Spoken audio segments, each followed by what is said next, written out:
Good morning. I'm Ed Gonzalez, Harris County Sheriff.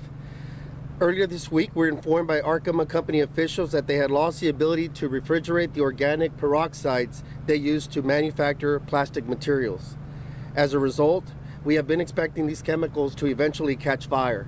This is why we helped coordinate an evacuation of all residents within a 1.5 mile radius. That fire happened around midnight. Our deputies encountered smoke and complained of respiratory irritation. One was taken to a nearby hospital by ambulance, and 14 drove themselves to the hospitals to be evaluated. At last check, 13 of the 15 deputies had been released by the hospital, and the other 2 were still being checked out. Arkema Company officials and the Harris County Fire Marshal's Office have told us that exposure to smoke from these organic peroxides is similar to standing over a burning campfire. Based on this information, we believe the smoke is a non-toxic irritant. The Fire Marshal's Office plan from the beginning was to allow this fire to burn itself out. Firefighters are taking a defensive posture to prevent it from spreading.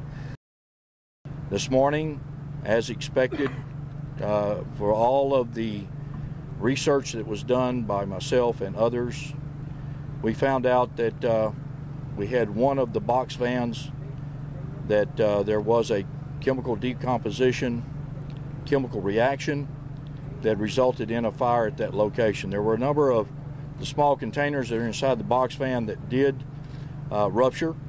We had heard some popping noise coming from that area, then gray smoke, and then followed by a fire. It is my understanding that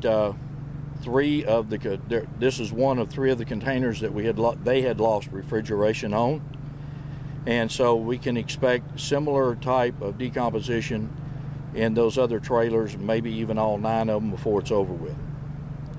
So so far what has happened is exactly what we expected was going to happen. We're still in a defensive posture. We're holding our perimeter. Our law enforcement partners are holding that perimeter. I don't want the public to think that these are massive explosions. Right. We're trying to make sure that our citizens are comfortable in what's going on and that they know the truth. And so with that, these are small container ruptures that may have a sound, of a pop or something of that nature. This is not a massive explosion.